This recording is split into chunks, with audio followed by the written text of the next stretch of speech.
The next 4 lectures, we're going to be talking about how children's play differs by age. So we're going to use the types of play that we've discussed previously, think about other issues related to children's play at particular ages, what kinds of materials and activities might be appropriate to provide to children at those ages. So for this lecture, we're going to start with infants and toddlers. Before we get into the types of play and what babies do at different ages in each type of play, let's talk briefly about play versus exploration first. So babies do play with objects, and we will be talking about exactly what that object play looks like in a couple of slides, but sometimes they are just taking time to learn about the properties of objects. So first you learn about the properties of objects. Is it hard? Is it soft? Does it bounce? Does it roll?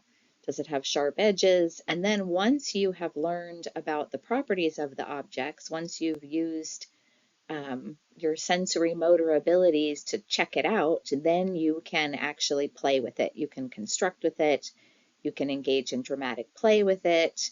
But when we're talking about object play later, when we talk about sensory motor play, it's more in that exploration camp, kind of what do objects do versus what can I do with an object.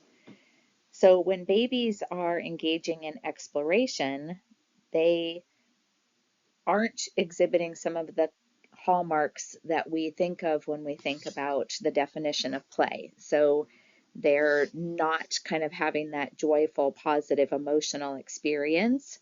They are kind of neutral in their affect, or their facial expressions are just not unhappy, not happy.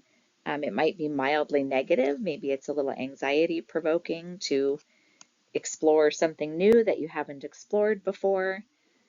Children tend to kind of use stereotypical behaviors, so they'll mouth it, they'll touch it, they'll move it, they'll wave it, they'll bang it.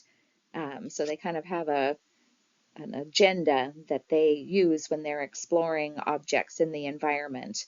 And they're very, very intense on what they're doing. I remember one time when my daughter was a tiny infant and she was just big enough to start holding things. And she had an object in her hand. I could see her in the rear view mirror. She was in the car in the back seat, and she was staring very, very, very intently at this object and just stared at it for the longest time with kind of an almost serious expression on her face. And it was quite clear she was trying to figure out what that object was and exactly sort of how it exists in the world. Now, once children get to play, then they're trying to figure out like, okay, this is cool. I understand the properties of it now. What can I do with it? Can I stack it? Can I bounce it? Can I build with it? What exactly can I do? And that really fits into that definition of play where we have joyful, highly positive affect, a positive emotional experience. Children are very relaxed. They try out all different ways of using the object. They're not just using it in a stereotypical kind of one-size-fits-all way. They're experimenting and exploring and being little scientists with the object. And they're not always completely like deep down in. They might be really focused on the play, and then they might get distracted by something else. Their concentration isn't so intense. If you measure heart rate, when babies are exploring, their heart rate is slow and steady, whereas when they're playing, their heart rate might speed up and then slow down and then speed up again and then slow down. So just kind of important at the beginning to understand that difference between play versus exploration. And now we'll get into the different types of play and exactly what we see babies do. First up, we have physical play. So let's talk about how children move their bodies. So first, let's think about, so really here we're going to focus on what children do to manipulate objects with their hands, because it's more about when we think about objects, children are starting to use their gross motor skills in the infant toddler period, but they're not really using their large motor skills to do much with objects. So they're not kicking objects or catching objects or throwing objects. They do so more later into the toddler time, but a lot of it really is just holding on to objects and what they do with them with their hands. So that's what we're going to focus on, is more of that manipulative fine motor piece of physical play, rather than the more gross motor part.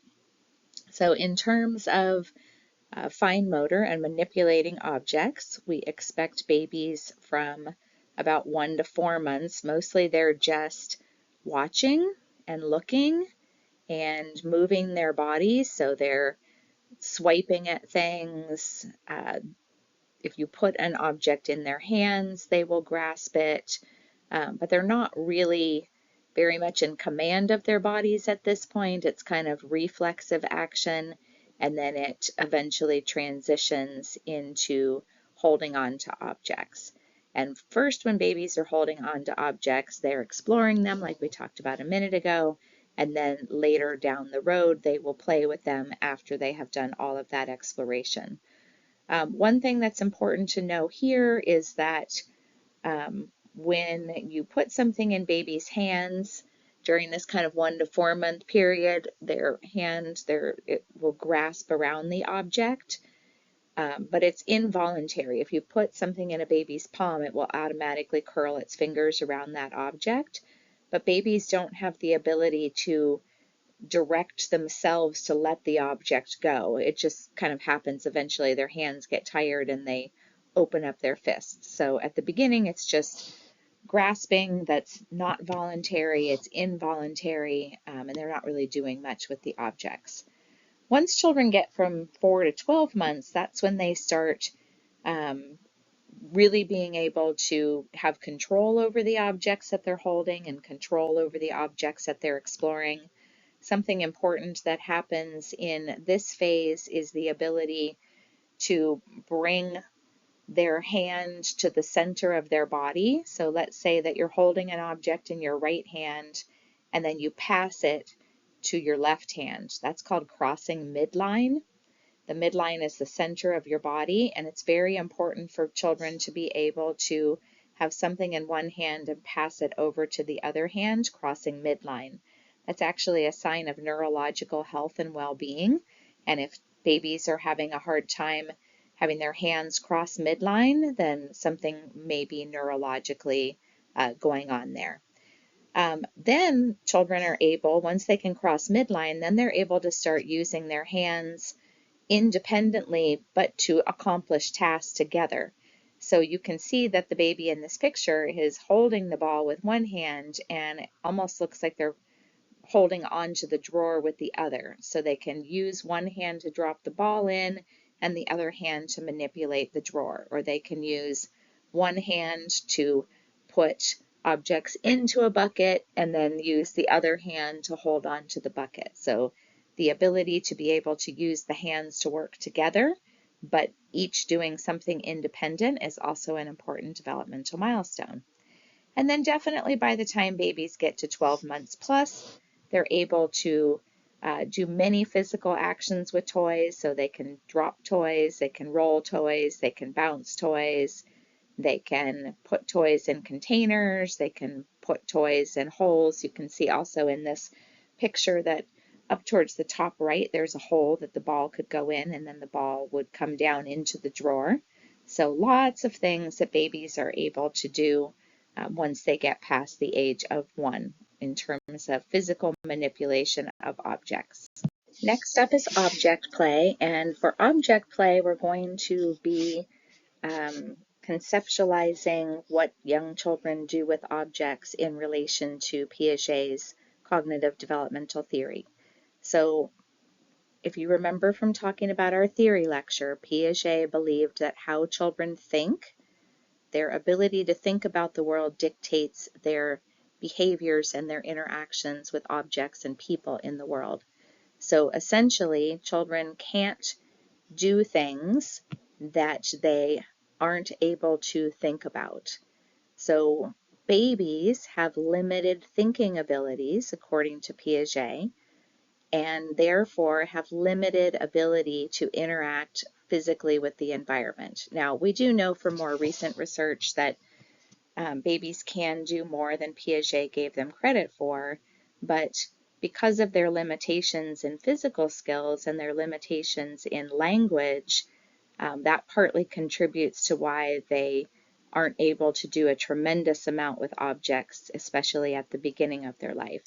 So Piaget was a stage theorist, if you remember. So he thought that babies between the ages of 0 to 2, and when we're talking about infants and toddlers, we're talking about ages 0, 1, and 2. When we get to preschoolers, we're going to be talking about 3 and 4-year-olds. When we get to TK and kindergarten, we're going to be talking about 4, 5, and 6-year-olds. And then elementary school is children older than that. But right now we're talking about children age 0, 1, and 2 who are in Piaget's sensory motor stage of development. So babies at this age are primarily using their senses and their motor skills to explore the world around them and to drive their play behaviors. So both exploration and play. So because so much happens in terms of thinking changes and object interaction changes, Piaget actually had 6 sub-stages in this sensory motor period. So we're going to go through these sub-stages on this slide and the next slide, but they are all underneath Piaget's sensory motor, like broader stage or his developmental period. So first, he thought that babies from birth to 1 month basically really weren't able to interact with objects at all. And because they don't really have any abilities under their control, they're just kind of involuntary. So essentially, babies at this stage, their only interaction with objects and the world around them is through their reflexes. So if you remember, I was saying if you put an object on a baby's palm, that their hands will automatically grasp around that object. If you put something near a baby's mouth, they will suck on it. If you put something too close to a baby's face, they'll startle and they'll blink their eyes. So at this stage, babies are not exploring or playing with objects, they're just engaging in reflexive action. So once babies get to 1 to 4 months, then they are starting to engage with the environment a little bit more, and this is going to be our first picture.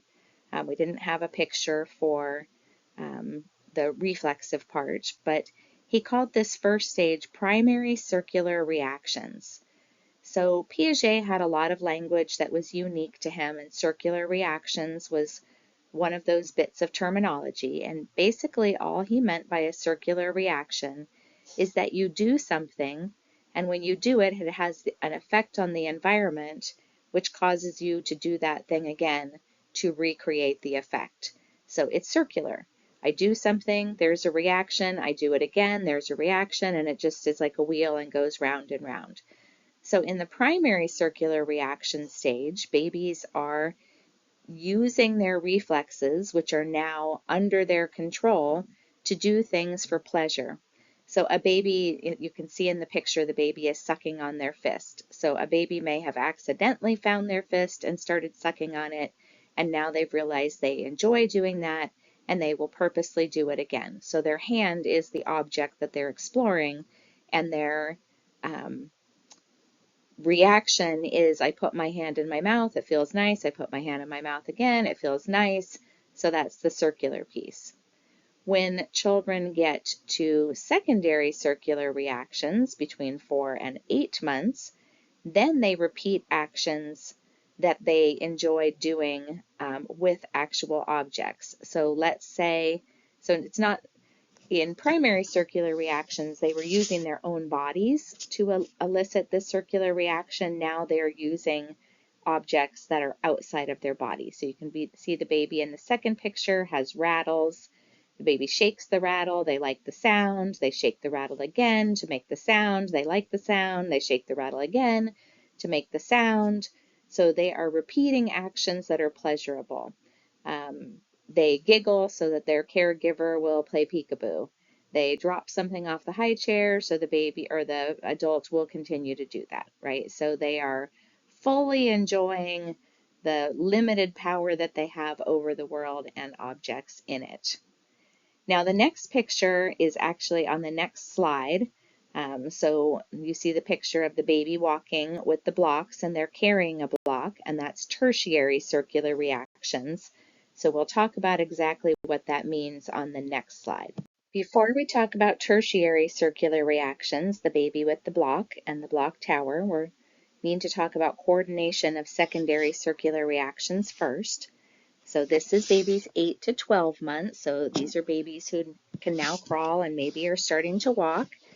And they are starting to engage in coordinated behavior. So because babies can now move and they have more control over the objects in their environment, they will coordinate what they're doing. So a baby will have a block, they'll put it in a bucket, they'll dump the bucket out, they'll put the block back in the bucket, they'll dump the bucket out.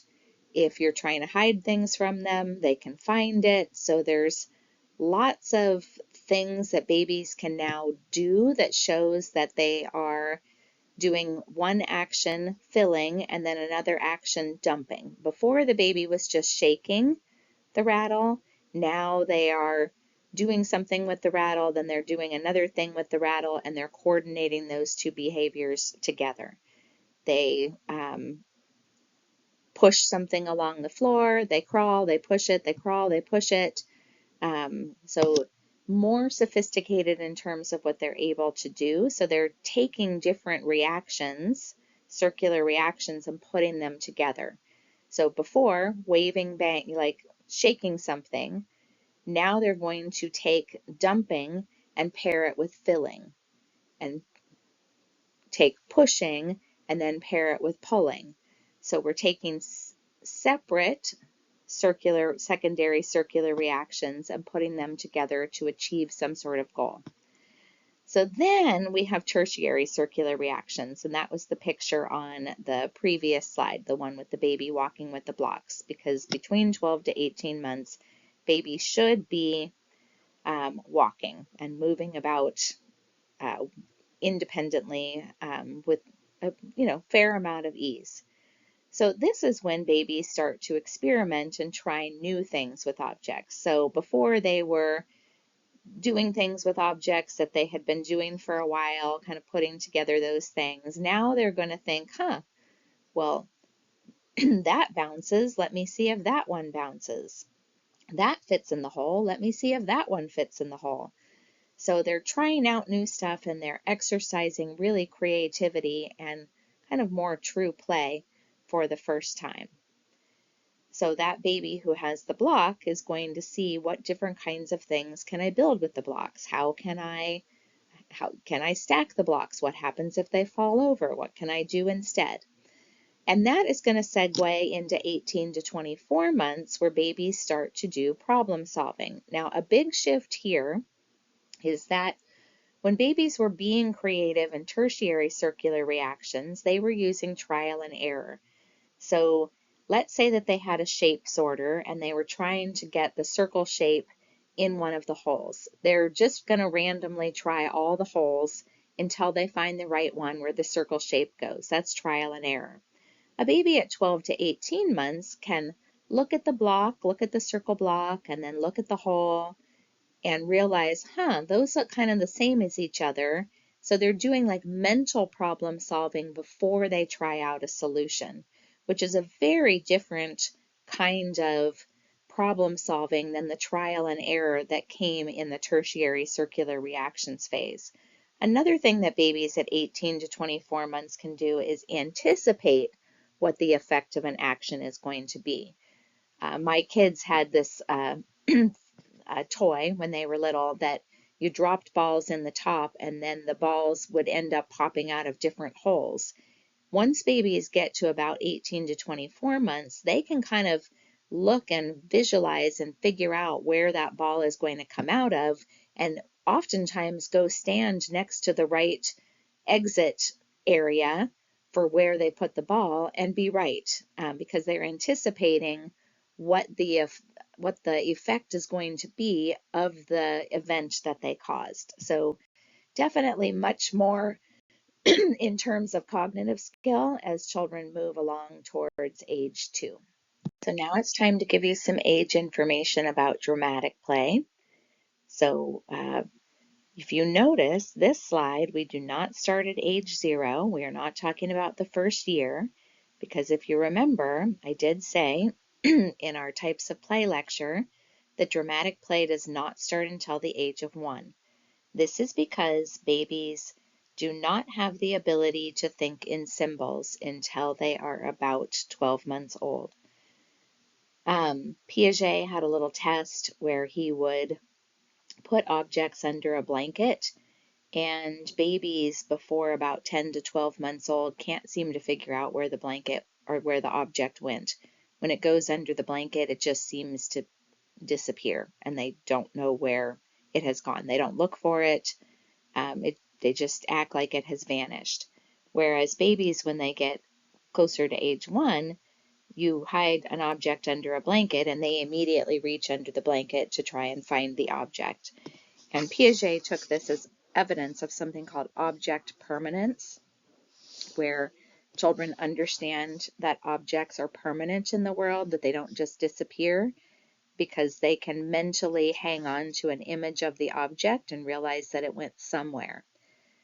This is also why people think that babies start talking about age 1, that they finally understand symbols well enough to understand that that word apple means apple, so I can talk about things that aren't actually even physically present in front of me, and I can use language in that way. So this ability to think in symbols that is indicated to us by the ability to hunt for hidden objects and use language also is revealed to us in the fact that children are able to start engaging in dramatic play about this age.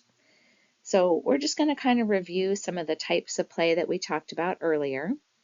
So if you remember when we were talking about pre-pretense, that is when babies essentially just have a fleeting moment of pretending to do something, like laying down to sleep.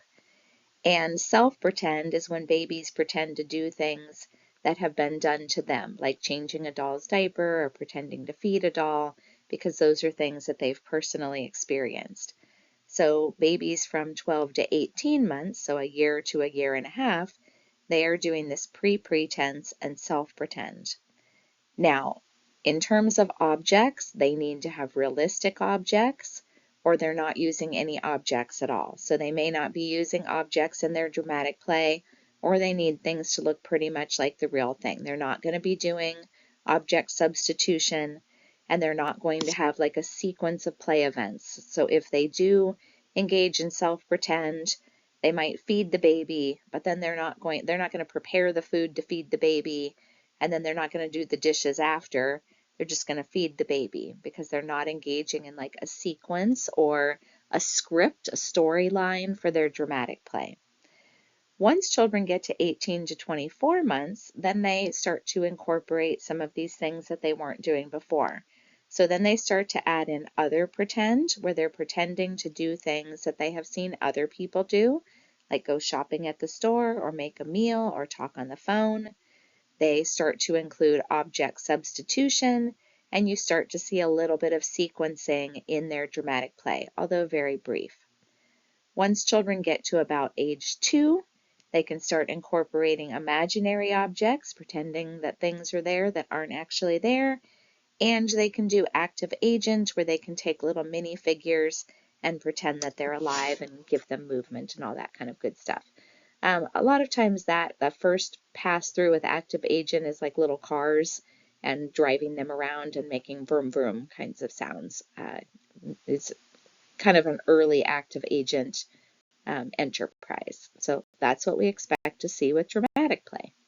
So we're going to talk about two things related to social play and what infants and toddlers do. First, we're going to talk about how infants and toddlers play with adults, and then we're going to talk about how they play with their peers, because infants and toddlers in particular are so young that a lot of their time tends to be spent with grown-ups, not always with other children.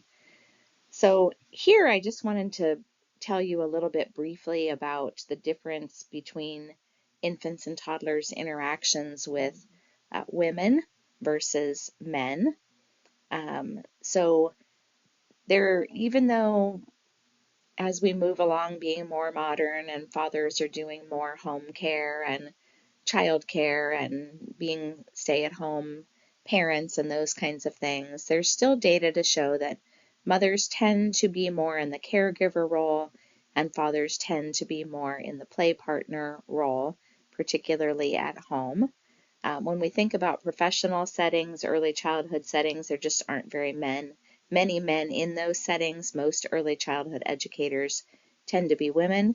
I hope that as I continue to move along in my lifetime that continues to change and that more men come to our field, because we need, children need to have both men and women in their lives.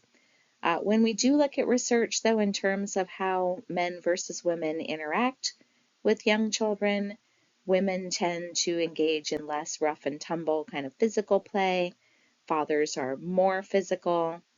Mothers are not quite as innovative or creative. They tend to use kind of the standard materials in standard ways. Dads are more creative and innovative with the materials that they use. Mothers do, though, tend to be more child-directed. They kind of let children take the lead, but they do talk a lot with children about the materials that they're using, whereas dads are a little bit more directive, but they're also kind of more hands-on, touching, building, doing. So those are some of the differences that we expect to see between men and women and how they interact with young children. With very young children, social play is a little slow to come, so we generally expect during the first year that babies are not going to be playing with their peers a whole lot. They tend to play in a solitary fashion, and if they do interact with other babies, it's kind of in more of an exploratory way. They poke at them and look at them and make vocalizations at them. It's almost like they're exploring the properties of that other human that exists in their space. Once children get to the second year, so once they've turned 1, then they are starting to become more interactive with one another. They still do engage in a lot of solitary play, but parallel play starts to come in. They start to have a little bit of associative play, where they might hand materials back and forth or coo back and forth at one another or roll objects back and forth to each other. So not a whole lot happening kind of in the social realm yet, but sort of figuring out who those other little friends are and then slowly starting to incorporate them into the play that they're exhibiting. It's very important to choose the appropriate materials for young children and to set up the environment in the best possible way. So I know that, in talking through this, it doesn't sound like infants and toddlers do a whole lot, but they are setting the foundation for all the play that they're going to exhibit from here on out. So it's really important to help set them up well, to give them opportunities to explore and to play with objects in the way that works best for babies. So allowing them to use their sensory skills and their motor skills, give them access to other children to learn about and start having, those first brief social encounters so that they have all that groundwork ready to go when they are a little bit older and can engage in all the kinds of play that are so important. So the next few slides talk about some materials that are important for children to have access to. So we'll kind of generally talk about what to look for when choosing toys for the first year, toys for 1-year-olds, and then toys and materials for 2-year-olds. And then we'll finish off with how we can best interact with babies during play. So we always want to take what we've now learned about what kinds of play we expect babies to see at different ages, and then apply that to the activities and experiences and materials that we provide them with access to. So that's why we talk about those developmental milestones, so that we can use them to drive our practice and our interactions with children. So generally, what we need to do, and 0 to 3 is a wonderful organization. I would encourage you to check them out. They're kind of the definitive answer on everything babies and toddlers.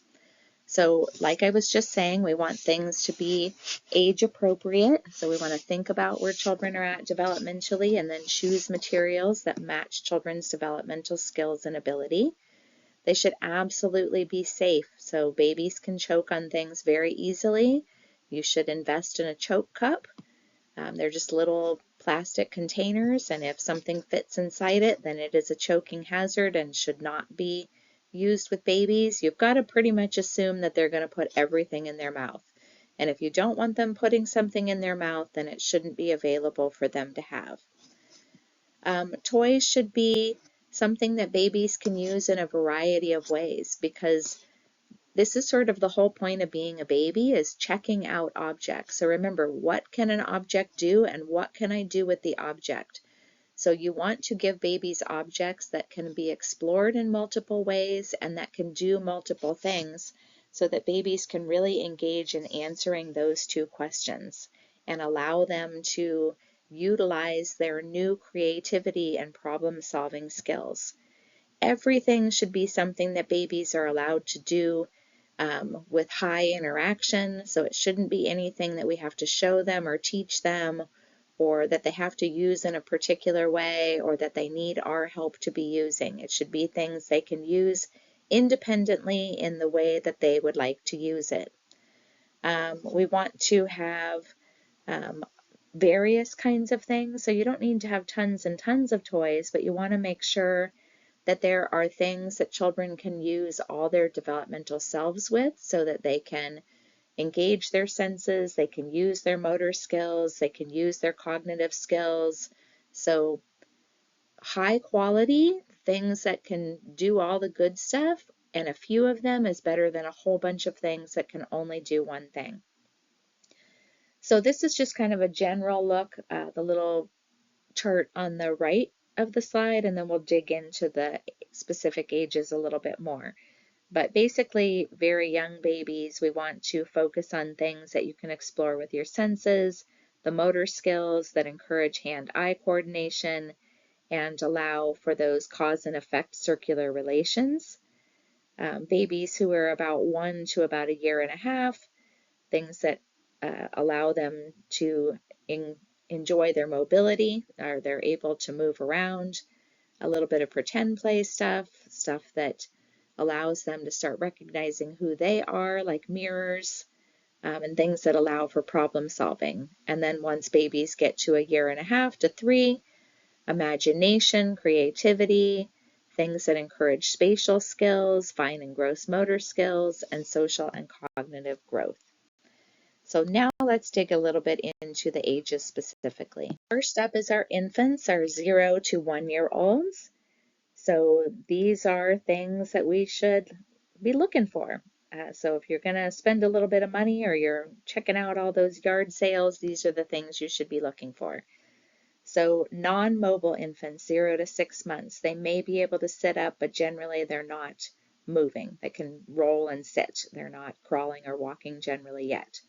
So things that are good for the senses, rattles, teething toys, squishy balls, board books, things to listen to, so simple books and songs, things to look at, interesting pictures with lots of high contrast, mirrors that don't break so they can see themselves.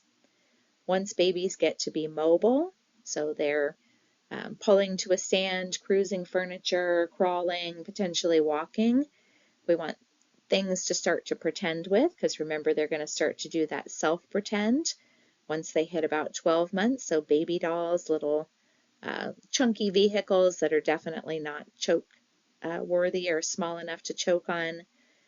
Things to drop and take out, so plastic bowls with things to dump and fill. nesting toys. So these would be things that like stack up on each other. I don't know if you've ever seen a stacking ring. It's a little plastic stick, and then it has colored rings that can only go on it in a particular order because the rings go from largest to smallest. Things to build with, so big soft blocks and wooden cubes that aren't too small, because again, remember we've got that choking issue all the way up until age 3.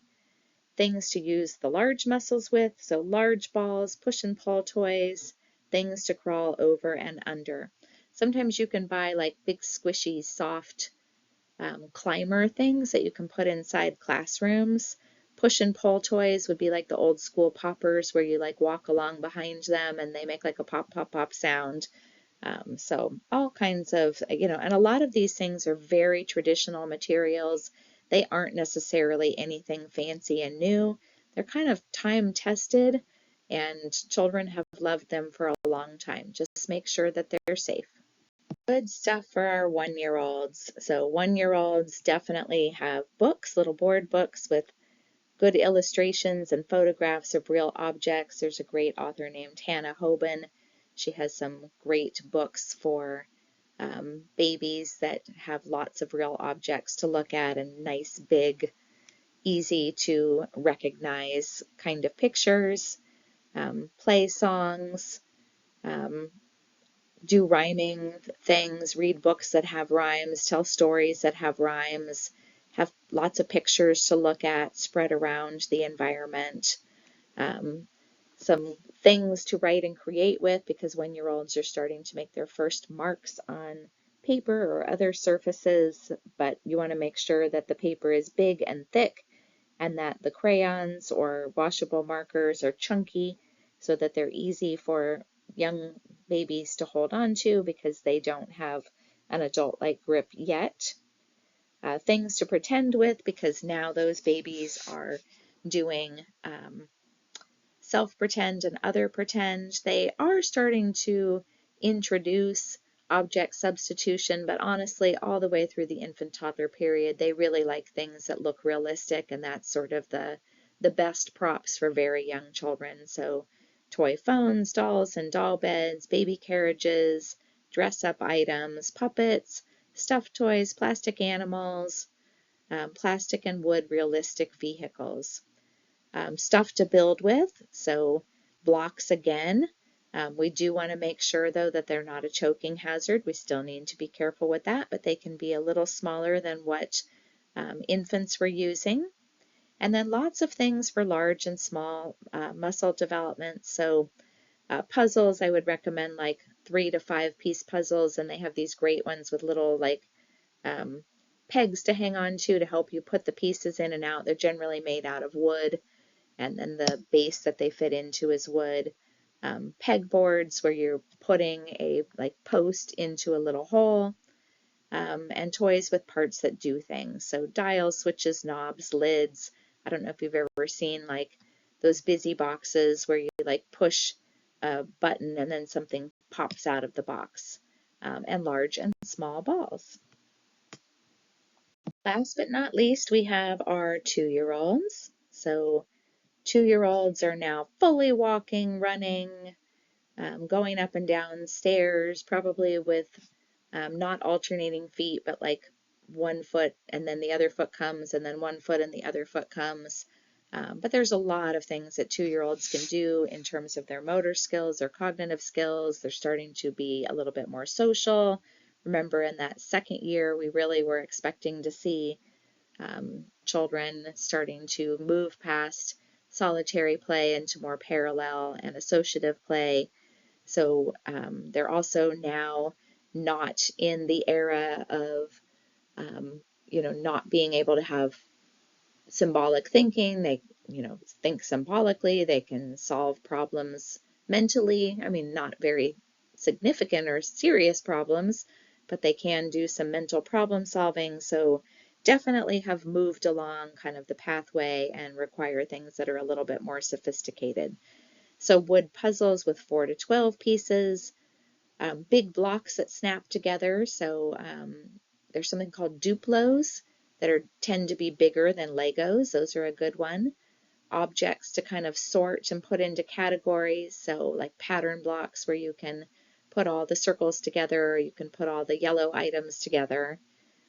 Things with hooks, buttons, buckles, and snaps. I don't know if you've ever seen those old school little pretend vests.